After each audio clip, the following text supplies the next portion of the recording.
Everyone, welcome to commerce spirit the CS. आज की इस वीडियो में हम डिस्कस करने वाले हैं यूपी पीजीटी के सिलेबस को और एग्ज़ाम पैटर्न उसका कैसा है ये देखने वाले हैं। तो कॉमर्स में अगर आपने अपने सब्जेक्ट में पीजी कर रखा है, जैसे अगर बीकॉम किया हुआ है, एमकॉम किया हुआ, तो आप एलिजिबल हैं कॉमर्स में फॉर्म डालने के लिए, और उसके साथ साथ आप एलिजिबल हैं इकोनॉमिक्स में भी फॉर्म आप डाल सकते हैं। उसमें मांगा रहता है कि अगर आपने किसी भी एक ईयर में, आपका यूजी हो गया चाहे पीजी हो गया, आपने इकोनॉमिक्स पढ़ रखा है, कोई आपका एक सब्जेक्ट था, तो आप इकोनॉमिक्स में भी फॉर्म डाल सकते हैं। तो कॉमर्स वाले दो चीज़ों के लिए एलिजिबल होते हैं, आपके कॉमर्स के लिए भी और इकोनॉमिक्स के लिए भी। तो आपको जैसा इंटरेस्ट होगा उस हिसाब से आप फॉर्म को फिल कर सकते हैं। एग्ज़ाम पैटर्न देख सकते हैं, ये सभी के लिए है। तो देखिए, जो आपका एग्ज़ाम पैटर्न है वो टोटल 500 मार्क्स पे डिवाइडेड है। जितने भी आपके टोटल मार्क्स हैं 500 मार्क्स में 3 पार्ट है। सबसे पहले है 425, फिर है आपका 50, फिर है ये 25। इस 425 मार्क्स में आपके रिटन एग्ज़ाम होते हैं, जहां पर आपको टोटल 125 क्वेश्चंस दिए जाते हैं एमसीक्यूज़ वाले, और उस एमसीक्यू में आपके कोई नेगेटिव मार्किंग नहीं होता है। पर क्वेश्चन आपको 3.4 मार्क्स दिए जाएंगे, 3.40 मार्क्स आप देख सकते हैं, और कोई भी नेगेटिव मार्किंग नहीं है। अगर क्वेश्चन आपका सही होता है तो 3.40 मार्क्स आपको मिलेंगे, अगर गलत हो जाता है तो उसके लिए आपके मार्क्स नहीं काटे जाते हैं। तो ये जो सबसे अधिक वेटेज आपके रिटन एग्ज़ाम को ही दिया जाता है, 85% वेटेज। फिर आता है 50 मार्क्स। ये 50 मार्क्स आपके इंटरव्यू पे रहते हैं। जब आप रिटन एग्ज़ाम क्वालिफाई कर जाते हैं तो इंटरव्यू की कॉल होती है। उस इंटरव्यू में आपको, जैसे आप चीज़ों को कैसे कितना बढ़िया से एक्सप्लेन करते हैं, एज अ टीचर आप चीज़ों को समझा पाते हैं कि नहीं समझा पाते हैं, वो इंटरव्यूअर अपना वो चेक करता है और उसके हिसाब से वो उसमें मार्क्स देते हैं। ये जो 25% मार्क्स होते हैं, जैसे देखिए ये 475, ये हर एक स्टूडेंट के लिए है, लेकिन ये जो 25 मार्क्स हैं वो स्पेशल क्वालिफिकेशन वाले लोगों के लिए है। अगर आपका पीएचडी है, एमएड है, बीएड है, अगर आपने राष्ट्रीय स्तर पर किसी स्पोर्ट में पार्टिसिपेट किया हुआ, उसका सर्टिफिकेट है, तो ये 25 मार्क्स आपको वेटेज दिए जाते हैं कुछ लोगों को, तो वो 25% मार्क्स है। सब मिलाएंगे आप तो 500 का ये हो जाता है। तो 500 मार्क्स में आपके रिटन एग्ज़ाम, इंटरव्यू और स्पेशल क्वालिफिकेशन के बेस पे आपका ये रहता है। आई होप आपको यहाँ तक सारी चीज़ें समझ में आई हों। अगर अब बात करें हम लोग सिलेबस की, कॉमर्स की, तो यहाँ पे मैंने सिर्फ हिंदी में ही सिलेबस को लिखा हुआ है। इंग्लिश में हैंड रिटेन मेरे पास रखा हुआ है और मैं उसको टेलीग्राम चैनल पे शेयर कर दूँगी। कॉमर्स स्प्रेड द सीएस नाम से आपका चैनल है, और डिस्क्रिप्शन में लिंक मिल जाएगा आपको डिस्क्रिप्शन में, वहाँ से ज्वाइन करके आप देख सकते हैं सिलेबस को, अगर आपको चाहिए होगा तो। बाकी मैं हिंदी और इंग्लिश दोनों में एक्सप्लेन कर दूँगी। तो जो आपका पहला सेक्शन है उसमें अकाउंट्स है, और अकाउंट्स को टोटल 4 पार्ट में डिवाइड किया गया है। 4 नहीं, 5 पार्ट में डिवाइड किया गया है। सबसे पहला आपका है फाइनेंशियल अकाउंटिंग। वित्तीय लेखांकन में पहला टॉपिक आपका आता है दोहरा लेखा प्रणाली के सिद्धांत, यानी कि principles of double entry system. इसे अगर 12th क्लास के बच्चे को पढ़ाना है, 11th क्लास के बच्चे को पढ़ाना है, तो सबसे बेसिक से आप स्टार्ट करते हैं ना, तो समझ लीजिए कि आपको एकदम बेसिक पढ़ना है कि किस तरीके से लुकास पैसिओली आए थे और डबल एंट्री सिस्टम पास किया, उसके पहले कौन सा सिस्टम चलता था, फाइनेंशियल अकाउंटिंग कहाँ से स्टार्ट हुआ था, क्यों करते हैं हम लोग, उसके फीचर्स क्या हैं, उसकी विशेषताएं क्या हैं, हर एक कॉन्सेप्ट आपको पढ़ना है। और मोस्ट इम्पॉर्टेंट होता है कि आपको हर एक डेफिनेशन, ज़्यादातर डेफिनेशन भी पूछ देता है। आप प्रीवियस ईयर क्वेश्चंस देखेंगे तो पूछा रहता है, 1 लाइनर जितने भी डेफिनेशन होते हैं कोशिश करिएगा कि उन सबको याद किया जाए, क्योंकि 1 लाइनर जितने भी डेफिनेशन होते हैं पूछ देता है उसमें कि ये डेफिनेशन किसकी दी हुई है, बुक लुकास पैसिओली ने कौन सी लिखी थी, कौन से ईयर में लिखी थी, कौन से ईयर में फाइनेंशियल अकाउंटिंग के बारे में बातचीत की गई थी, फाइनेंशियल अकाउंटिंग, मैनेजमेंट अकाउंटिंग में क्या डिफरेंसेस हैं, ये सारी चीज़ें हैं। तो सिलेबस में ये सब लिखा हुआ है। ये हो गया आपका। फिर है समायोजन प्रविष्टियों के साथ अंतिम लेखे तैयार करना, यानी कि preparation of final account with adjustment entry, और उसके साथ साथ है आपका पार्टनरशिप अकाउंट। तो समायोजन मतलब आपको जो एडजस्टमेंट एंट्री की जाती हैं, जैसे जब बैलेंस शीट तैयार करते हैं तो जब आप 12th क्लास में कॉमर्स पढ़े होंगे, नहीं भी पढ़े होंगे तभी बीकॉम फर्स्ट ईयर में बैलेंस शीट दिया रहता है और उसके नीचे कुछ एडिशनल इन्फॉर्मेशन दिए रहते हैं। तो ये जो एडिशनल इन्फॉर्मेशन है उनको हम लोग बोलते हैं एडजस्टमेंट एंट्रीज।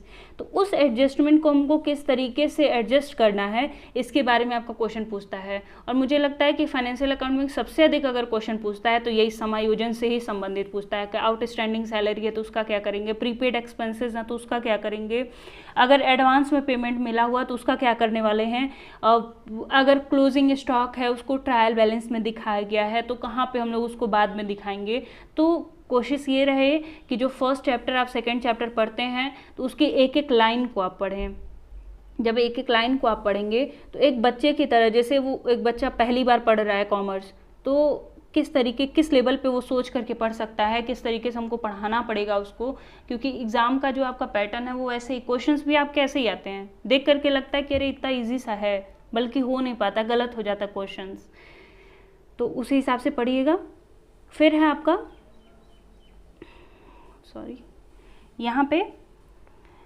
यहाँ से स्टार्ट होता है आपका कॉर्पोरेट अकाउंटिंग। 12th क्लास में ये आपके है कॉर्पोरेट अकाउंट। इसमें आपके सबसे पहले आते हैं कंपनी अकाउंट, और इसमें भी आपका for feature of share, issue of debentures, issue of shares, for feature of debentures, ये सारी चीज़ें हैं। तो कंपनी लेखे, अंशों एवं ऋणपत्रों का निर्गमन, अंशहरण और ऋणपत्रों का शोधन, तो फॉर फीचर ऑफ शेयर और रिडम्पशन ऑफ डिबेंचर्स, ये सारी चीज़ें आपके कॉर्पोरेट अकाउंटिंग के है। फिर यहाँ से आपका थर्ड पार्ट स्टार्ट होता है कॉस्ट अकाउंटिंग का। कॉस्ट अकाउंटिंग के साथ भी यही है कि एकदम बेसिक से उसके पॉइंट्स हैं कि लागत लेखांकन क्या होता है आपका, उसका मीनिंग है, उसके ऑब्जेक्टिव, लागत के तत्व है, लागत लेखांकन का अर्थ है और उद्देश्य है, मीनिंग है, ऑब्जेक्टिव है, और आपके लागत में क्या क्या चीज़ें इंक्लूड हैं, जैसे मटेरियल हो गया, लेबर हो गया, फिर उसके बाद आपके एक्सपेंसेस हो गए, फिर ये जो मटेरियल है उसमें क्या क्या चीज़ें इंक्लूड होंगी, अगर लॉस हो गया है तो कहाँ पे उसका ट्रीटमेंट किया जाएगा, ये सारी चीज़ें पूछता है। फिर उसके बाद है आपका लागत लेखांकन की विधियाँ, और इसमें 2 विधियों को इंक्लूड किया है, आपका यूनिट कॉस्टिंग है और कॉन्ट्रैक्ट कॉस्टिंग है। फिर उनका लेखांकन भी कैसे करते हैं ये इसी के साथ ये भी इंक्लूड है, इकाई लागत लेखांकन, ठेका लागत लेखांकन। फिर है आपका फोर्थ पार्ट, ये है आपका टैक्सेशन से रिलेटेड। तो टैक्स की अकाउंटिंग कैसे की जाती है, किस तरीके से उसका असेसमेंट किया जाता है, आपके एग्रीकल्चरल इनकम कैसे निकालते हैं, वो सारी चीज़ें हैं। तो सबसे पहला आपका पॉइंट है इसका महत्वपूर्ण शब्दों की परिभाषा। इन महत्वपूर्ण शब्दों में देखिए क्या क्या आ सकता है आपका। कृषि आय क्या होता है, कृषि आय वो टोटल 4 पार्ट में से डिवाइडेड है कि रेंट हो गया, फिर उसके बाद आपको क्रॉप को सेल करने से पे कितना मिला, उन क्रॉप को प्रिपेयर करने पर आपने बेचा है तो उससे कितना मिला हुआ है, वो सारी चीज़ें हैं। तो वो आप बेसिक टर्म में पढ़ लीजिएगा। फिर उसके बाद कौन से सेक्शन में आपका कृषि आय एग्जेम्प्टेड है, ये हो गया। करदाता क्या होता है, कौन से सेक्शन में ये दिया हुआ है। गत वर्ष क्या होता है, कर निर्धारण वर्ष क्या होता है, वो कौन से सेक्शन में दिया गया है। और सबसे इम्पोर्टेंट यहाँ पे आ जाता है रेजिडेंशियल स्टेटस से रिलेटेड, और आपका इम्प्लीमेंटेशन ऑफ कॉस्ट बोल सकते हैं, चाहे टैक्स इंसिडेंस बोल सकते हैं आप, तो वो कैसे लगाया जाता है, ये सारी चीज़ें हैं। बहुत अधिक नहीं पूछता है, लेकिन जैसे आपका ऐसे क्वेश्चन पूछेगा कि लगता है कि ये सब चीज़ें तो पढ़े हुए हैं लेकिन गलत हो जाता है। और ये बात मानिए, एक्सपीरियंस से कह रही हूँ कि लगता है कि ये सारी चीज़ें पढ़े हुए हैं लेकिन तभी भी गलत हो जाता है, क्योंकि हम लोग बहुत ज़्यादा ध्यान नहीं देते हैं। अब हम लोग का मेंटल स्टेटस इतना हाई हो चुका रहता है कि सोचते हैं वो छोटी छोटी चीज़ें, ऑब्जेक्टिव क्यों ही पढ़ना है, उद्देश्यों को क्यों ध्यान देना है। उद्देश्य तो ऐसे एग्जाम में आएगा तो हम लोग ऐसे ही पढ़ा सकते हैं, बट पूछ देता है ऐसे कि हम लोग उसको मैच ही नहीं कर पाते हैं। फिर आपका ये 5th पार्ट स्टार्ट होता है यहाँ से प्रबंधकीय लेखांकन। प्रबंधकीय लेखांकन मैनेजमेंट अकाउंटिंग, उसकी मीनिंग, इम्पोर्टेंस, स्कोप, उसका फंक्शन क्या है और उसका उद्देश्य क्या है। यानी कि जैसे ही आप मैनेजमेंट अकाउंटिंग का चैप्टर स्टार्ट करेंगे तो पहला चैप्टर, दूसरा चैप्टर और तीसरा चैप्टर एकदम अच्छे से पढ़ना है। फिर उसके बाद आपका आता है फाइनेंशियल अकाउंटिंग और मैनेजमेंट अकाउंटिंग में क्या डिफरेंसेस हैं। फिर है व्यावसायिक पूर्वानुमान, यानी कि जो बिजनेस फॉरकास्टिंग की जाती है उसके साथ, और मैनेजमेंट के लिए कौन कौन से इंफॉर्मेशंस की आवश्यकता होती है, उन इंफॉर्मेशन को कौन कौन से सोर्सेज से हम इकट्ठा कर सकते हैं, वो है। और फिर है आपका विश्लेषण एवं स्रोत, यानी कि एनालिसिस हो गया, और उस एनालिसिस को किस तरीके से कर सकते हैं, उनके सोर्सेज क्या हैं, जैसे BEP हो गया, फिर उसके बाद कंपैरेटिव स्टेटमेंट हो गया, और आपके ट्रेंड एनालिसिस हो गया, ये सब चीज़ें हैं। फिर पूर्वानुमान के यंत्र है आपका, बिजनेस फॉरकास्टिंग के कौन कौन से टूल्स हैं वो, फिर उसके बाद व्यवसायिक पूर्वानुमान के सिद्धांत, प्रिंसिपल कौन कौन से हैं बिजनेस फॉरकास्टिंग के, और प्रबंधकीय प्रतिवेदन, इससे रिलेटेड भी 10 या 12 प्रतिवेदन है, और क्वेश्चन ऐसे पूछता है कि बताइए स्टैटिक कौन सा होगा। फिर उसके बाद जो फाइनेंशियल स्टेटमेंट हम लोग बनाते हैं उसमें बैलेंस शीट क्या है, कौन से प्रकार का आपका मैनेजमेंट का रिपोर्टिंग है, फिर आपका अनुपात विश्लेषण, रेशियो एनालिसिस, और राग विच्छेद विश्लेषण, इसको ब्रेक इवन एनालिसिस भी हम लोग कहते हैं। तो ये आपका अकाउंटिंग का पार्ट है, बहुत बड़ा नहीं है, हर एक कॉन्सेप्ट से रिलेटेड आपको 3-3, 4-4 चैप्टर पढ़ने हैं। और ये जो आपका पार्टनरशिप अकाउंटिंग है, पार्टनरशिप अकाउंटिंग में कम से कम अगर 4 चैप्टर दिया है चाहे 5 चैप्टर दिया है, तो कोशिश करिए कि 5 चैप्टर को कवर कर जाएं, क्योंकि 12th क्लास में आप देखेंगे तो पूरा का पूरा जो पार्ट है, ज़्यादातर चीज़ें आपके पार्टनरशिप अकाउंटिंग से रिलेटेड हैं। अगर उसमें सिलेबस में ज़्यादा है तो क्वेश्चन भी आप समझ सकते हैं कि ज़्यादा ही आएगा। तो पार्टनरशिप अकाउंटिंग क्या होता है, मीनिंग उसका, उसके साथ साथ फिर डिसोल्यूशन ऑफ पार्टनरशिप हो गया, रिटायरमेंट ऑफ पार्टनर्स हो गए, फिर गार्नर वर्सेस मरे का जो केस है वो हो गया, फिर अगर कोई गुडविल का वैल्यूएशन हो गया, शेयर्स का वैल्यूएशन हो गया, ये सारी चीज़ें भी कोशिश करिए कि कॉन्सेप्ट को क्लियर कर लें पढ़ के। ये हो गया। फिर दूसरा आपका पार्ट आता है व्यावसायिक संगठन एवं प्रबंध से, आपका बिजनेस ऑर्गेनाइजेशन और मैनेजमेंट में भी क्वेश्चन सबसे ज़्यादा हो जाते हैं, इसलिए क्योंकि बहुत सारे राइटर हैं और बहुत सारे राइटर के बहुत सारे सिद्धांत हैं। सबसे पहले है आपका व्यावसायिक संगठन एवं उसके क्षेत्र क्या है, बिजनेस ऑर्गेनाइजेशन क्या होता है, उसका स्कोप क्या है, पर्यावरण, प्रदूषण एवं उद्योग और धंधे। जो इन्वायरमेंट है, इन्वायरमेंट से रिलेटेड अगर 1-2 स्कीम होती हो, छोटे लेवल पे कोई स्कीम है, वो सब चीज़ें पढ़ लीजिए। और उसके साथ साथ बिजनेस एंड प्रोफेशन में क्या अंतर है ये। फिर फॉर्म्स ऑफ बिजनेस ऑर्गेनाइजेशन, जो लाइन हो गया, लाइन एंड स्टाफ हो गया, इन सब से रिलेटेड है। देशी एवं विदेशी व्यापार है, फॉरेन ट्रेड और डोमेस्टिक ट्रेड। प्रबंध, यहाँ से मैनेजमेंट आपका स्टार्ट होता है। मैनेजमेंट की प्रकृति एवं कार्य, management as an art, as a science हो गया, प्रोफेशन हो गया, और किस तरीके से वो रिलेट करते हैं एक दूसरे से, ये सब चीज़ें हो गई। फंक्शंस ऑफ मैनेजमेंट, अब फंक्शन में सिर्फ 5 चीज़ें नहीं पढ़नी है, आपको ये भी पढ़ना है कि जैसे POCCC ये किसने दिया हुआ है, PODCS किसने दिया हुआ है, पॉट्सकॉर किसने दिया हुआ है। तो फंक्शन में आपको ये पढ़ना है कि किसने दिया हुआ कौन सा कॉन्सेप्ट, ये हो गया।